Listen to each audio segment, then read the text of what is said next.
may be asking, why are we not in your bedroom? Why are we back in the office? And the reason is because today I am filming a book unhaul. I have actually already unhauled a bunch of books, but they were already taken to Helping Hands. So I unhauled, like I said, when I moved my books into my bedroom, I unhauled again, and now I have a stack of books here in my office, and we're just gonna go through them. Now I have two stacks. I have one stack of, I'm not sure if I want to get rid of them because I might want to continue with the series, so they're just gonna hang out in here, or they're gonna be put on my new bookshelf whenever I get it, so it can just sit there and I can decide whether I want to. And then the other two stacks are books that I am for sure not going to read either again or ever. So the first stack of books that I have that I may get rid of and I may not is the Mortal Instruments series. I have read City of Bones, City of Ashes, and City of Glass. So I've read that. I have not read City of Fallen Angels. I actually stopped. It doesn't even have a bookmark in it. But I stopped reading this. I still have my Infernal Devices series, and I still have my Magnus Bane Chronicles. But I was on Goodreads, of course, and I saw a bunch of books that were like short stories for the Mortal Instruments series, and of course the Tales from the Shadow Hunters Academy. And I'm like, those look really interesting, but I'm not going to understand them unless I actually finish the series. So I'm not looking that bad on the Mortal Instruments. I just need to read. I'm pretty sure that if I get through City of Fallen Angels, I'll be filling it and I'll be ready to go back into that world. And then I have this monster of a book, Lady Midnight, because I bought it when it came out. I've heard that you can read this without reading the Mortal Instruments series because it does have some of the same characters, but then it also has like new characters, so I technically could, but I'm not ready to take on this monster. It's like 700 pages, and I'm so intimidated by this. It's not even funny. Now, the second stack is a whole series, and that is the Sookie Stackhouse series. Now, I read these when True Blood was like a huge thing, and I loved True Blood, and it always pissed me off that like on season 5 they totally disregarded a huge plot point to the books and then totally went off the rails, and I was like, no.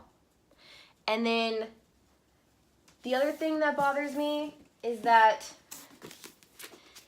I bought the mass market paperbacks, but then I also bought books when they came out. So I have tiny ass books and monster books next to each other, and that just bothers me. And I'm like, I don't like the way it looks. And I'm not usually one of those people who cares whether a whole series is in paperback or hardback, because my Twilight series is like that.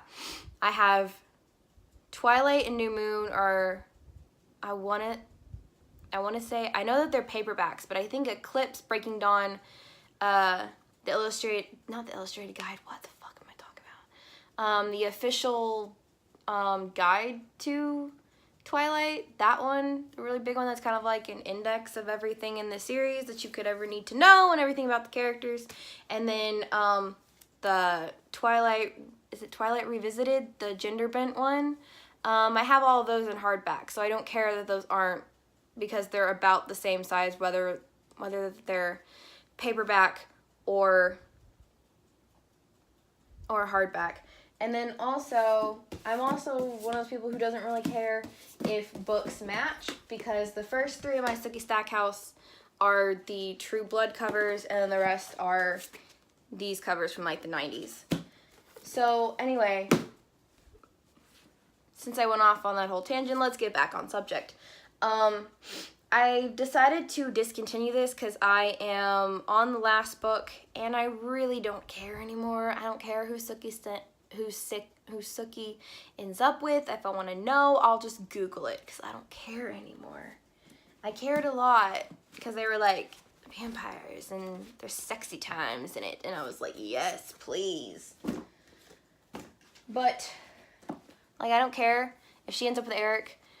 I want her to end up with Eric because Eric and Sookie are my OTP in the books and the TV shows. Okay, so the last stack that I have are books that either I've read or have not read. I think most of these I haven't read that I'm getting rid of. The first one is Bewitching by Alex Flynn, and this is the like follow-up or prequel, whatever, to Beastly, which I adore Beastly. I love that book so much. I love the movie. It's amazing. But I don't really care because it just says Beastly was just one of her curses. And it's like, no thank you. I tried to read it and I was just like, I'm not interested. Then I have The Giver by Lois Lowry.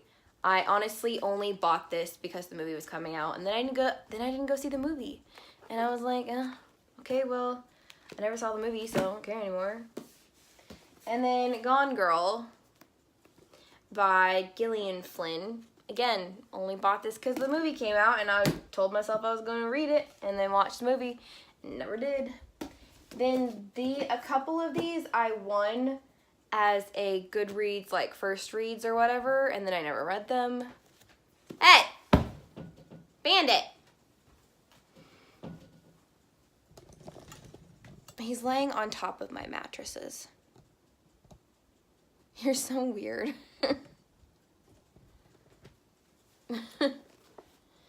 So, as I was saying, these two I won them as, like, a first reads thing, and that's Madame Picasso, which this was actually an arc. Yeah, this is actually an arc of that. It was supposed to be kind of like a Harlequin romance or whatever, but I got a couple pages in and then dropped and then set it down and never picked it back up again. And then we have An American Duchess, which again, this was an arc that I won, and I never even read it. I probably should have, but I didn't.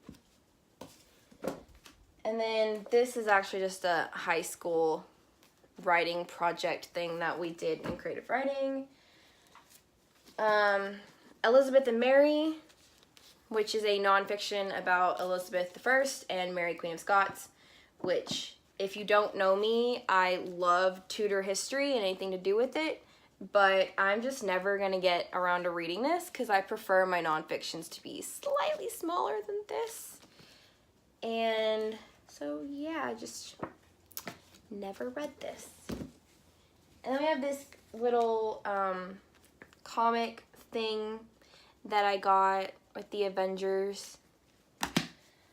This next one is probably going to be like, girl, you need to read this. And I'm like, no, I don't want to read it. Thank you very much. And that is the Throne of Glass series. I bought this because everyone was talking about it, and then, like, the more I heard about it, I was like, no, this is not my kind of thing. But I did keep a court of, I can never remember the names. It's not Wings and Ruin. I don't know. The one that's red. The first one. I have that one. I bought that, and I will be reading that eventually, but I don't care about this series or anything. And then the last one, again, you're going to be like, girl, you need to read this. And I'm like, no, I don't want to read it. And that is Aristotle and Dante Discover the Secrets of the Universe. I bought this because everyone was saying it was great. And I decided that I don't want to read it. It's too, I don't know. I'm one of those people who, like, if a book is, like, super freaking hyped, I'm like, I don't care. I don't want to read it because it's popular. Yes, I'm one of those people. I was one of those kids. It's like, oh, everybody likes this. Okay, I'm going to hate it. I'm going to actively hate it because everybody else likes it. But I don't know. It just doesn't sound interesting to me. Just like the Throne of Glass series doesn't sound interesting to me at all. So, yeah, that's my unhaul. This is actually a small number of books compared to what I got rid of the first time. First time I had a whole box, and I went through everything and got rid of a lot of books. So, yeah. Talk to you guys later. Bye!